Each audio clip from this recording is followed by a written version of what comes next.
آج کی نشست کا پہلا سوال جو درس حدیث 2 دن سے آپ دے رہے ہیں روزے میں رخصت کے حوالے سے،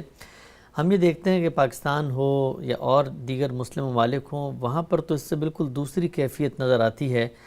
اور ہمارے ملک میں تو باقاعدہ کوئی احترام رمضان آرڈیننس بھی ہے، کہیں کوئی کھاتا پیتا ہوا نظر آ جائے بغیر اس سے پوچھے کہ تم کیا ہو، مسافر ہو، مریض ہو، دکانوں کو بند رکھنے کا حکم ہے، ہوٹلوں کے آگے پردے لٹکے ہوئے ہوتے ہیں۔ تو یہ رسالت مآب صلی اللہ علیہ وسلم کا جو اسوہ ہے اس میں تو سب کا سب معاملہ فرد پہ چھوڑ دیا گیا ہے۔ آپ کو لگتا ہے کہ یہ دو مختلف رویے ہیں جو سامنے آتے ہیں؟ میرا خیال ہے کہ جب مسلمانوں کی بڑی حکومتیں قائم ہوئی ہیں تو اس میں آپ ایک ایسے مقام پر ہوتے ہیں جہاں یہ چاہتے ہیں کہ جو کچھ بھی آپ کا مذہب ہے، آپ کا دین ہے، آپ جن چیزوں کو عبادت سمجھتے ہیں یا کسی چیز کی حرمت علت کے بارے میں آپ کے ہاں کوئی حساسیت ہے تو اس کو بھی طاقت کے ساتھ لوگوں سے منوائیں۔ اس طرح کی بہت سی چیزیں اس پس منظر میں پیدا ہوئی ہیں، ان کی کوئی بنیاد اللہ تعالیٰ کی کتاب میں یا رسالت مآب صلی اللہ علیہ وسلم کے اسوہ میں موجود نہیں ہے۔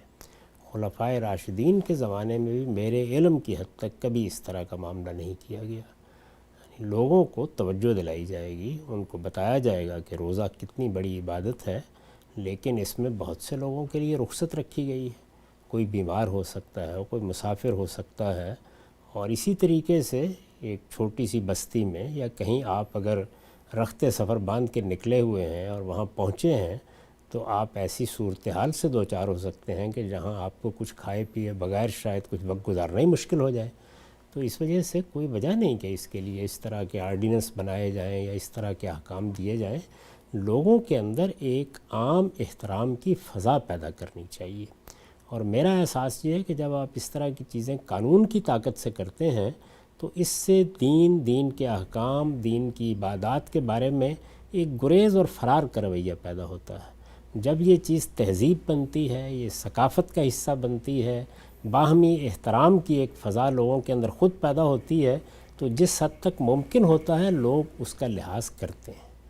یہی میرے نزدیک بہت کافی ہے۔ ٹھیک، اگر ہم سب ایک استدلال یہ پیش کیا جاتا ہے کہ مثلا آپ مسلمانوں کی اکثریت والے ملک میں رہتے ہیں، سب کا روزہ ہے، 2-4 لوگ کھڑے ہوئے سڑک کے کنارے کچھ کھا پی رہے ہوں تو اس سے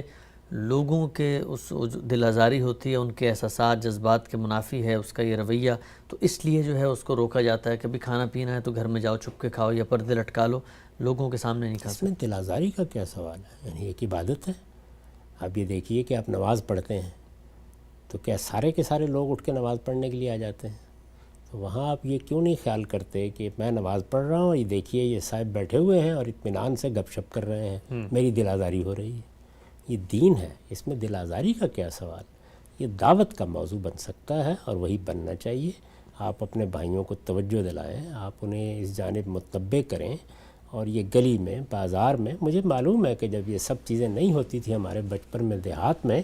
تو لوگ اس کا لحاظ کرتے تھے کہ سر عام نہ کھائیں، دوسروں کے سامنے نہ کھائیں۔ یہ چیزیں تہذیبی روایت بنتی ہیں تو ان میں حسن ہوتا ہے، انہی کو جب آپ قانون کی طاقت سے نافذ کرتے ہیں تو پھر اس سے بڑے مسائل پیدا ہو جاتے ہیں۔ چنانچہ میں نے خود دیکھا ہے کہ بعض لوگ جو مسافر تھے یا لاہور جیسے شہر میں ایسے تھے کہ اپنی کسی مجبوری کی وجہ سے روزہ نہیں رکھ سکتے تھے، ان کے گھر میں بھی کوئی کھانے پکانے کی صورت نہیں ہوتی تھی، تو عجیب قسم کی بے چارگی میں مبتلا ہو جاتے تھے۔ اس کے بعد میں نے یہ دیکھا اور اپنی آنکھوں سے دیکھا، کیونکہ میرا جو آبائی گھر تھا وہ اسٹیشن کے بالکل قریب ہے، کہ لوگ پھر ریلوے اسٹیشن پہ جا کے باقاعدہ پلیٹ فارم ٹکٹ لیتے اور وہاں جا کے کوئی کھاتے پیتے، کیونکہ وہاں تو نہیں بند کیا جا سکتا تھا۔ تو اس لیے میں اس کو موضوع نہیں سمجھتا، اس طرح کی چیزوں سے عزت نہیں پیدا ہوتی۔ قانون کی طاقت سے آپ کسی دین کی عزت کرائیں، اس کی شخصیات کی عزت کرائیں، اس کے احکام کی عزت کرائیں، یہ چیز جو ہے یہ باور نہیں کی جا سکتی کہ کوئی معقول آدمی کرے گا۔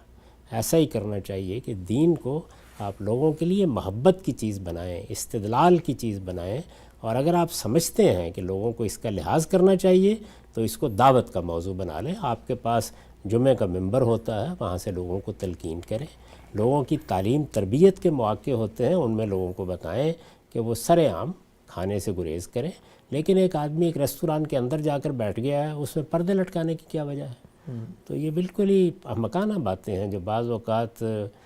دینی حمیت کے عنوان سے کی جاتی ہیں۔ اس میں دیکھنا چاہیے کہ خود رسالت مآب صلی اللہ علیہ وسلم نے یا صحابہ کرام نے یا خلفائے راشدین نے اس طریقے سے لوگوں پر دین کا نفاذ کیا تھا۔ یہ جتنے بھی احکام ہیں عبادات کے، ظاہر ہے اس میں اصل چیز یہ ہے کہ میرے اندر یہ داعیہ یا جذبہ پیدا ہوتا ہے کہ میں اپنے رب کی اطاعت کروں، میں اس کے سامنے سرفکندہ ہوں۔ اس کو اسی زاویے سے سوسائٹی میں سامنے بھی آنا چاہیے اور اسی زاویے سے اس پر عمل پیرا ہونے کی تلقین بھی کرنی چاہیے۔ ٹھیک ہے، ہم سے بہت ہی آپ نے خوبصورتی سے جواب دیا اس سوال کا۔